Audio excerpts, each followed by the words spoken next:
Howdy, y'all. It's Reese, aka Bearman Prime, on this October 2nd. Welcome back to my Read the Bible in a Year series. Thank you again for joining me. God bless you all. All right, in the top right hand corner for the rest of the playlist. And please hit the like button, subscribe button, and notification bell. I sure do appreciate it. So, yesterday we saw the third appearance of Jesus in his resurrected, glorified form. He appeared on the shores of Lake Galilee to a handful of his followers while they were out fishing. And now they're sitting down, sharing a meal together.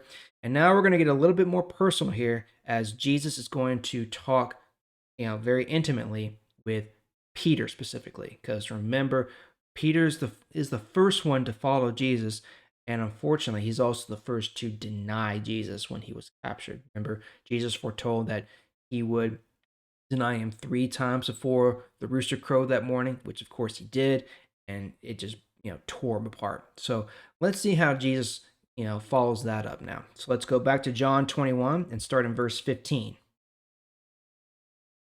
When they finished eating, Jesus said to Simon Peter, "Simon, son of John, do you love me more than these other men love me?" Peter answered, "Yes, Lord, you know that I love you." Then Jesus said to him, "Take care of my lambs."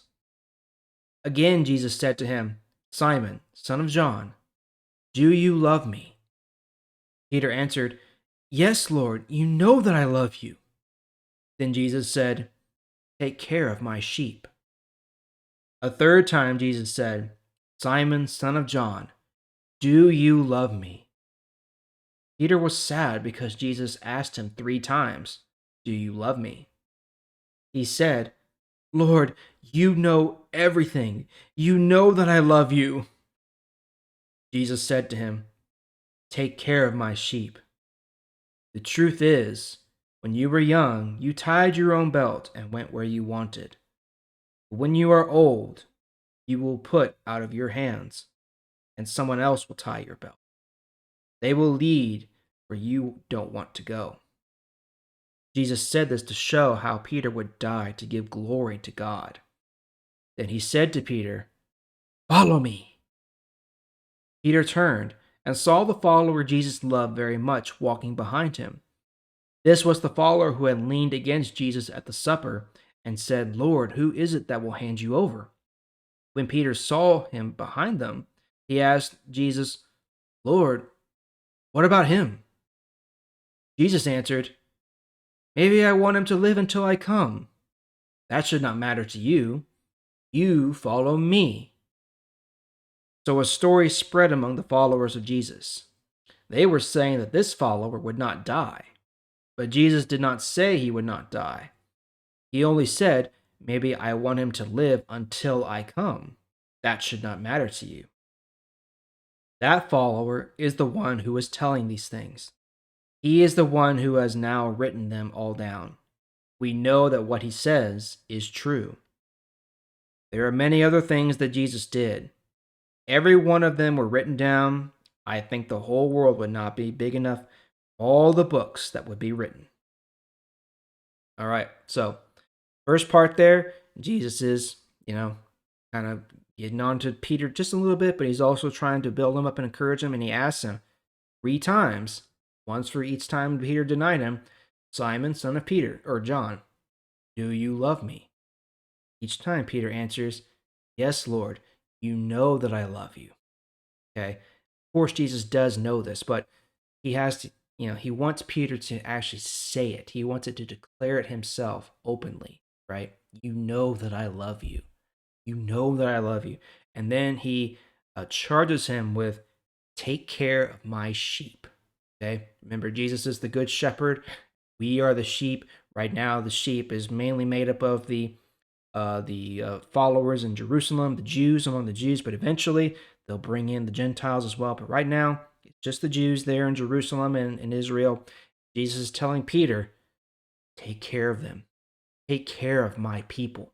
And then he gives a little bit of a prophetic statement there about how Peter is going to die. Peter will be martyred eventually by the Roman Empire. When he was young, he put his own belt on. He went wherever he wanted. But afterwards, when he's old, he's going to put out of his own hands. Someone else is going to tie his belt. They're going to lead him somewhere where he doesn't want to go, which obviously is his death. Okay. And then after that, we see this kind of odd exchange here where Peter turned and saw the follower Jesus loved very much, John, walking behind them. Okay. And Peter asks, "Hey, what about John? What's going on with him?"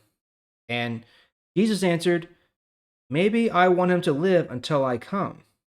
That should not matter to you. So you follow me." Okay. So, bit of a spoiler alert and a bit of a foretelling here. So, a lot of the apostles, the direct followers of Jesus, are martyred. Okay. They will be martyred at some point. James, Peter, for sure, I know, were martyred.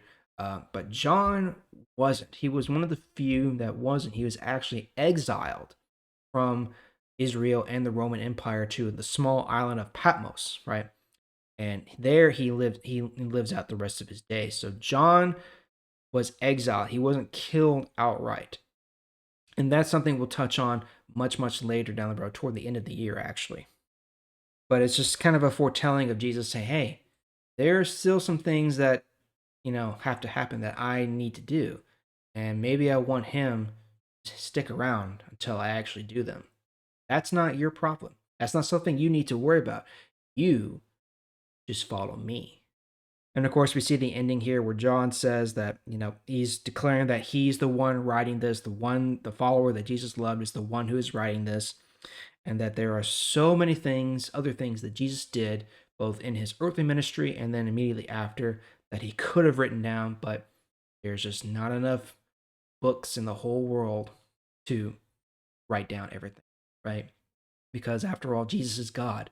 So he's done everything that God has done, right? So how can we write all those things down? We can't. It's just impossible. But that's all for today. We'll pick it up there tomorrow. Thank you again for joining me. I sure do appreciate it. I'll see y'all tomorrow.